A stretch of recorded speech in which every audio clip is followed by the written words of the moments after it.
আমি এই জায়গা থেকে আসবো। এসএম কামরুজ্জামান সাগর আমাদের সঙ্গে রয়েছেন। কামরুজ্জামান, আপনার কি মনে হয় যে পরিস্থিতি তৈরি হয়ে রয়েছে, এই অচলাবস্থা কাটবে? এর দায় অস্বীকার করতে পারে ইউনূস প্রশাসন? এর আগে কখনো তো এদেশে এরকম জিনিস হয়নি। দু দেশের সম্পর্ক তো কখনো এত খারাপ জায়গায় চলে যায়নি যে ভারতকে এত কঠোর সিদ্ধান্ত নিতে হলো। ধন্যবাদ দিদি। বাংলাদেশের বয়স 54 বছর, আমার বয়স 51 বছর। এই বেড়ে ওঠা, বোঝ হওয়া, আমি একটা মুক্তিযোদ্ধা পরিবারের সন্তান। বাবার কাছ থেকে, দাদির কাছ থেকে, দাদাকে পাইনি, দাদা মুক্তিযুদ্ধে শহীদ হয়েছেন।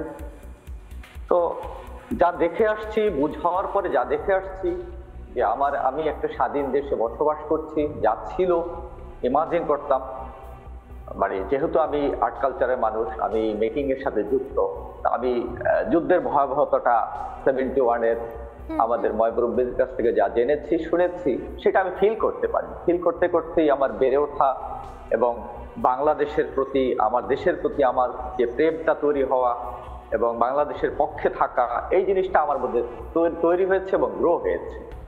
এখন যেটা হচ্ছে যে দেখেন, আমরা দেখলাম একটা কোঠা আন্দোলন থেকে হঠাৎ করেই এই যেই ধরনের মুভমেন্ট, সরকার পতন, এইটা তো শুরুতেই আমরা যেটা ভেবেছিলাম যে না, একটা রাজনৈতিক পট পরিবর্তন। নো, আমরা এর পরবর্তী সময় যা দেখলাম যে আমার সংবিধান বদলে ফেলবে, মুজিববাদ কবর দিবে, আমার জাতীয় সঙ্গীত চেঞ্জ করে ফেলবে, তখন আমাদের আর বুঝতে বাকি রইল না যে আমাদের উপরে 71-এর যে ওদের যে পরাজয়, সেই পরাজয়ের প্রতিশোধটা আমাদেরকে হারে হারে দিচ্ছে।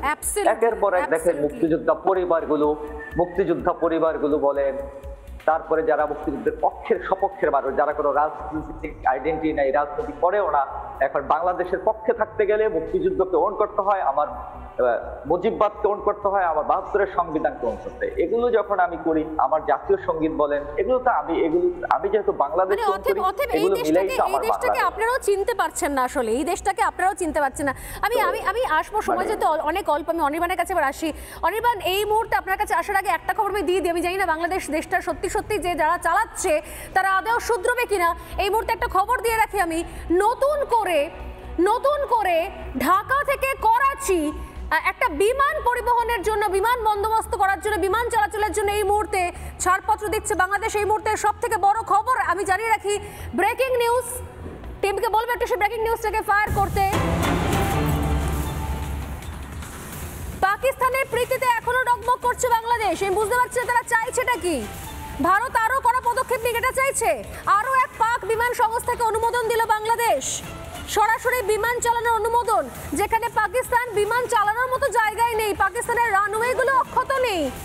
সেখানে এর আগে ফ্লাই জিন্নাকে দেওয়া হয়েছিল ছাড়পত্র, ফ্লাই জিন্না মুখ থুবড়ে পড়েছে, বন্ধ করে দিয়েছে, আর বাংলাদেশে আসে না।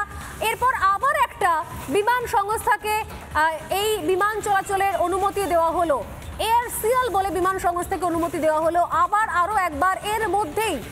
অতএব আমি জানি না যে ইউনূস বোধহয় চাইছে যে ভারত আরো কড়া হোক। নানা ধরনের কন্টেন্ট দেখার জন্য লাইক করুন, শেয়ার করুন আমাদের ফেসবুক পেজ, সাবস্ক্রাইব করুন আমাদের ইউটিউব চ্যানেল।